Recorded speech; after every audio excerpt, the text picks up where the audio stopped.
예, 반갑습니다. 지병근 세무사입니다. 부모주택을 자녀에게 이전하는 가장 좋은 방법, 이번 때 두 번째 방법, 절세 꿀팁이죠. 이제 저가 양도에 대해서 한번 살펴보도록 하겠습니다. 요즘 부모님의 다주택자를 갖고 있는 부모님의 고민, 종부세가 너무 많습니다. 남한테 팔기 아까워요. 향후 시차익을 더 노릴 수 있습니다. 그렇다 보니까 이제 자녀한테 명의 이전한 방법을 고려를 하죠. 자녀한테 명의 이전한 방법은 크게 두 가지입니다. 무상으로 주는 방법, 유상으로 주는 방법.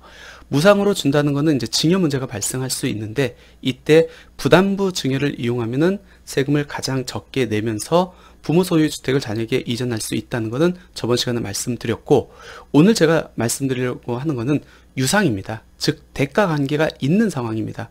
그러면 부모 입장에서 양도세 문제가 발생하겠죠. 그리고 자녀 입장에서는 저가로 샀기 때문에 증여 문제가 발생할 수 있는데, 이거를 잘만 활용하면은 부모 소유의 주택을 자녀한테 가장 싸게 절세할 수 있는 방법이 있다라는 겁니다.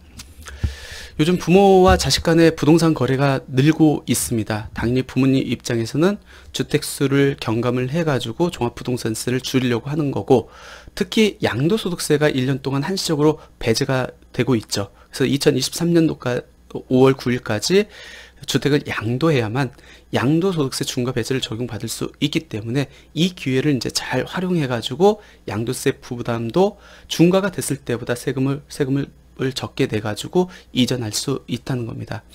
자녀 입장에서는 시가보다 낮은 가격으로 부동산을 취득합니다. 그러면은 투자 가치가 있는 부동산일 경우에는 낮은 가격으로 샀기 때문에 향후 부동산 가격 상승 효과까지 이제 기대할 수 있기 때문에, 부모와 자식 간의 거래, 특히 저가로 거래하는 방법이 많이 유행하고 있다는 겁니다. 이렇게 부모와 자녀 간에 저가 양도 양수가 이루어졌었을 때 두 가지 문제가 발생합니다. 첫 번째는 매도자, 즉 부모 입장에서의 부당인 계산 부인이라는 것이 적용되고, 두 번째는 매수자 입장에서 저가 양도로 인한 증여 규정이 발생합니다. 저가 양도 양수 같은 경우에는 솔직히 매도자 입장에서 큰 실익은 없습니다. 궁극적인 거는 매수자 입장에서 시가보다 싸게 주택을 취득하고, 그때 증여세 부담을 안 내거나 아니면 적게 해서 이전할 수 있다라는 메리트가 있습니다. 먼저 부모 입장에서 어떤 문제점이 있는지 한번 살펴볼까요? 부모 입장에서는 소득세법상 부당행위 계산 부인이 적용됩니다. 용어가 조금 어려울 수 있는데, 특수관계자 간에 이제 거래를 했을 거 아니에요. 저가로 넘겼는데, 그러면 부모 입장에서는 양도세를 내야 됩니다. 그때 양도세 낼 때 저가로 거래한 금액을 갖고 양도세를 산정하는 게 아니고 시가를 기준으로 양도세를 산정하겠다는 겁니다. 근데 그 기준 금액이 이렇게 시가를 갖고 양도세를 산정하는 게 시가의 5%를 초과해가지고 저가로 양도한 경우에 적용되기 때문에, 거의 대부분은 그냥 시가를 갖고 양도세를 낸다. 즉 특수관계자 간에 저가로 양도하더라도 부모 입장에서는 그냥 시가로 양도세를 낸다라고 이렇게 보시면 될 것 같습니다. 한번 볼까요? 시가 10억 원짜리를 자녀한테 8억 원 주고 매도를 합니다. 그러면은 시가 거래 가액의 차익이 2억 원이겠죠. 이 금액이 기준 금액 이상입니다. 즉 3억 원하고 시가의 5%보다 더 높잖아요. 그러면 이거는 부당의 계산 부인이 적용된다는 거고, 이렇게 부당의 계산 부인이 적용이 되면은 매도자는, 즉 부모는 시가 8억 원에 거래했음에도 불구하고 10억 원을 갖고 양도세를 과세하라는 겁니다.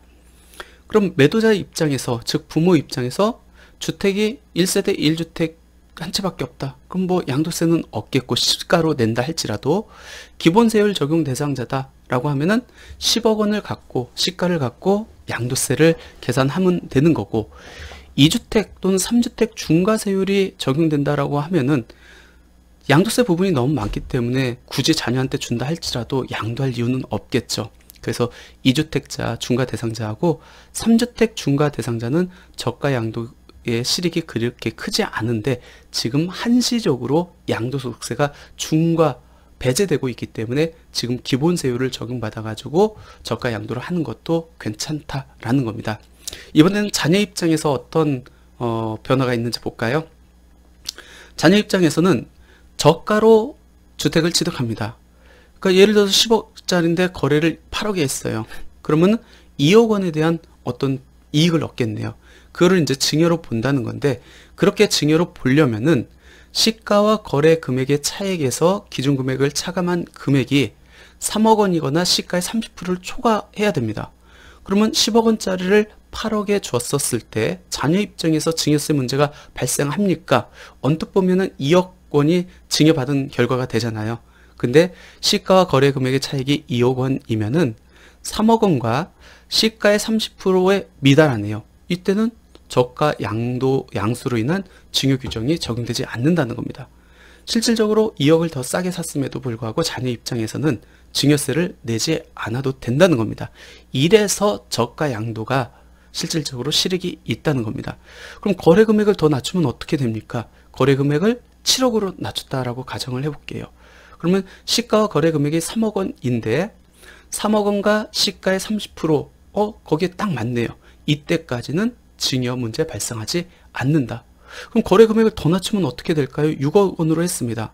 그러면 기준금액 초과되는 금액이 있겠네요. 얼마죠? 1억 원이죠. 실제 10억 원짜리를 6억 원 주고 이렇게 매도를 했는데 그럼 자녀 입장에서는 4억 원의 이익을 얻었는데 실제 증여로 보는 금액은 얼마라는 거예요? 1억 원. 왜? 기준 금액을 초과한 부분만 증여로 보기 때문에 그렇습니다. 그럼 자녀 입장에서는 싸게 살 수 있다는 거죠. 일정 금액까지는 증여세를 안 내고 일정 금액을 초과한다 할지라도 증여세 납부 금액이 그렇게 크지 않다는 겁니다. 그럼 우리가 사례를 봤듯이 10억 원짜리를 8억 원이나 7억 원까지 하면은 실질적으로 자녀 입장에서는 싸게 산 이익을 얻었음에도 불구하고 저가 양수로 인한 증여 규정이 적용되지 않는다는 거. 더 적게 거래를 하면은 기준 금액을 초과된 부분만 증여 재산가액으로 보기 때문에 증여세 부담이 그렇게 크게 늘지 않는다는 겁니다. 그러면 어떤 결론이 나오죠? 자녀가 실제 부모하고 저가 양도 양수 계약을 하는데 자녀의 매수 자금이 부족한 경우에는 차라리 거래 금액을 낮춰 가지고 증여세 부분을 일정 부분 납부하는 것도 가능하다는 겁니다. 왜? 증여세 부분이 그렇게 크지 않기 때문에 그렇습니다. 한번 정리를 해볼까요? 자녀에게 부동산을 저가 양도, 그 다음에 자녀는 양수했을 때 고려사항 어떤 문제들이 개헌되는지 정리를 해보면은 매도자 입장에서 부모 입장이죠. 소득세법상 부당이계산 부인이 적용되고 이때 부당이계산 부인은 시가의 5%를 초과하면 적용되기 때문에 거의 모든 거래가 다 적용된다고 보시면 될 것 같아요. 그래서 부모 입장에서는 그냥 시가를 기준으로 양도세 낸다 라고만 그냥 생각하시면 될 것 같습니다. 그러니까 부모 입장에서는 큰 메리트는 없겠죠. 근데 자녀 입장에서는 저가로 인한 증여 규정이 적용되는데 이때 증여 문제가 발생하려면은 시가의 30%나 3억 원을 초과를 해야 됩니다. 거래 금액과 기준 금액이 차이가 있는 경우에 그 차익만 증여 재산으로 보기 때문에 일정 금액 이하까지는 저가로 거래했다 할지라도 증여세 부담이 없고 초과되는 금액에 대해서는 그렇게 증여세 부담이 크지 않다라는 겁니다. 그렇기 때문에 부모 소유 주택을 자녀한테 이전하는 가장 좋은 방법이 저가 양도 양수가 될 수 있다는 겁니다. 이렇게 자녀에게 부동산을 저가 양도 양수할 때 추가 검토사항 한번 볼까요? 먼저 부모님 입장. 거래 금액의 시가의 5%를 초과한 경우에 부당의 계산 부인이 적용된다고 했습니다. 당연히 시가를 갖고 양도소득을 내야 되는데 부모 입장에서 1세대 1주택자면 양도세 낼 건 없고 또 기본 세율 적용 대상자면은 중과 세율보다 저 낮은 세율을 적용받을 수 있다는 거죠.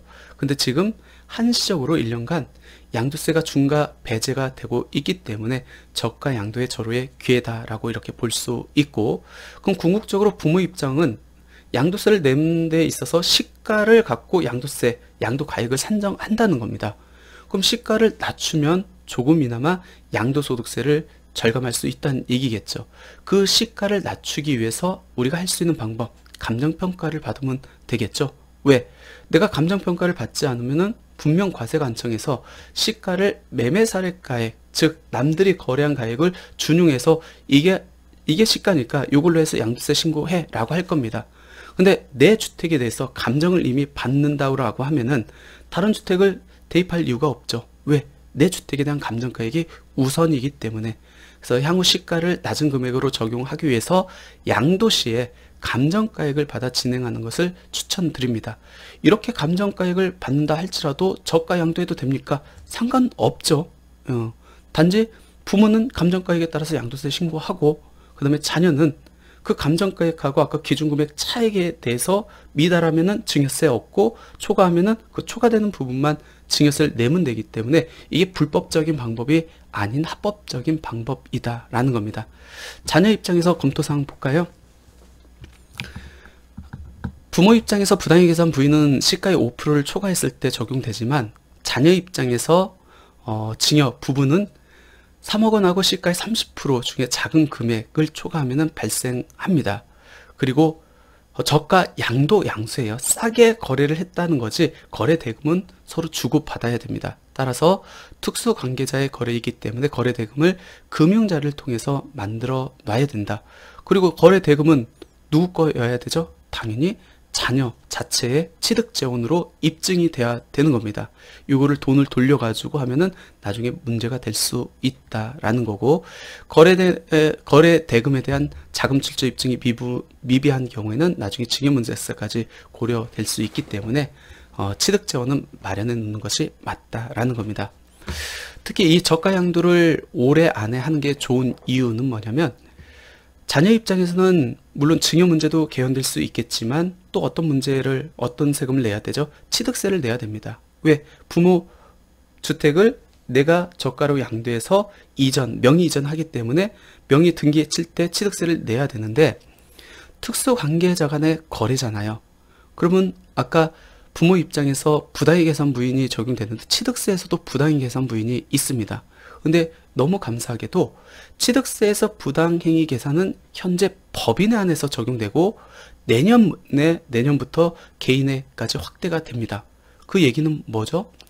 2022년 이전까지 자녀가 부모 소유의 주택을 저가로 취득한 경우에는 이 저가로 취득한 금액을 갖고 취득세를 부과하겠다는 거고, 2024년 이후 분의 거래를 한 경우에는 자녀가 부모 소유의 주택을 저가로 취득한 경우에는 이제는 실제 취득가액이 아닌 어떤 거? 시가를 기준으로 취득세를 부과하겠다는 겁니다.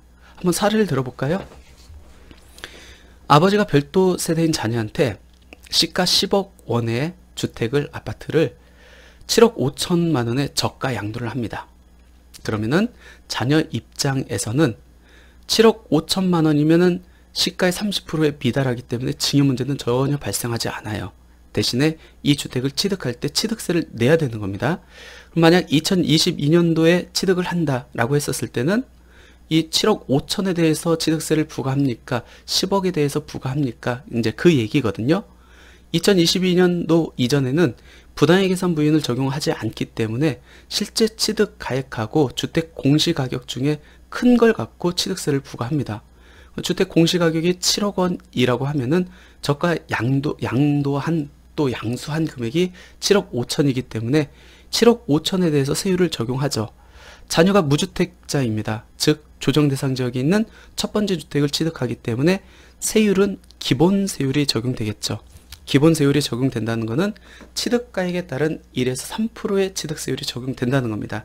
취득가액이 6억 원 이하면 1%, 6억에서 9억 사이면은 1.01%에서 2.99%, 9억 원을 넘었을 때 비로소 3%가 적용됩니다. 근데 7억 5천만 원에 해당하는 취득세율은 계산해 보면은 2%가 적용됩니다. 그러면은 7억 5천에 대한 2%, 1,500만 원을 취득세로 내면 되는데, 만약 이 주택을 2023년도에 저가 양수했다라고 하면은 이제부터는 부당의 계산 부인이 적용됩니다. 그러면 실제 거래한 금액 7억 5천을 갖고 취득세를 부과하는 게 아니고 어떤 거? 시가를 갖고 부과를 합니다. 시가가 10억 원이면은 9억 원 초과됐죠? 그럼 취득세율이 몇 프로가 적용되죠? 3%가 적용된다는 겁니다. 그러면 1,500만 원 내야 되는 취득세가 3천만 원으로 늘어난다는 거예요. 과표 자체도 늘어나고, 과표 자체가 늘어났기 때문에 세율 적용도 증가할 수 있다는 얘기입니다. 결론적으로 부모님으로부터 주택을 싸게 저가로 양수한 경우에는 2022년 이전에 양수를 해야만 취득세 부분을 경감시킬 수 있다라는 겁니다. 오늘은 이제 부모 주택을 자녀가 이전할 때 절세 방법을 최대한 극대화시킬 수 있는 방법으로서 저가 양도, 자녀 입장에는 양수죠. 저가 양도 양수를 말씀을 드렸습니다. 그러니까 부모님 입장에서 세금을 안 낸다, 그건 아니에요. 부모님 입장에서는 양도소득세 그냥 시가에 준해서 그대로 냅니다. 단지 그 시가를 약 조금이나마 줄이기 위해서 감정을 받아가지고 저가 양도를 하는 게 좋다라는 거고, 핵심은 자녀 입장에서 있죠. 자녀 입장에서는 시가보다 낮은 금액으로 주택을 취득했음에도 불구하고 일정 금액까지는 증여세 문제가 개연되지 않는다. 그리고 기준금액을 초과했을 때는 그 초과되는 부분만 증여세 부분이 개연되기 때문에 우리가 생각했던 것보다 증여세 부담이 그렇게 크지는 않다는 겁니다. 근데 중요한 거는 특수관계자 간의 저가 양도 양수기 때문에 반드시 자녀 입장에서는 거래대금을 부모님한테 송금을 해줘야 되는 거고, 그 송금 재원이 본인의 취득 재원이 입증돼야 된다. 그렇지 않은 경우에는 증여 문제가 또다시 발생할 수 있다라는 겁니다. 특히 취득세까지 고려를 하면은 2022년도 안에 저가 양수를 해야 낮은 취득세율이 적용된다. 이유는 2023년부터 특수관계자로부터 주택을 저가로 양수한 경우에는 취득세를 부과함에 있어서 과세 표준이 시가가 적용되기 때문에 그렇다. 두 가지를 말씀드렸습니다. 첫 번째는 유상으로 거래했을 때 저가 양도, 두 번째는 무상으로 거래했었을 때 부담부 증여. 두 개 다 저가 양도나 그 다음에 부담부 증여나 2022년도 안에 취득을 해야만, 소유권을 넘어와야만 취득세 부담이 경감될 수 있기 때문에 한번 세부담을 비교해보고 이전 시기를 결정하셔도 좋을 것 같습니다. 예, 오늘 강의 여기서 마치겠습니다. 감사합니다.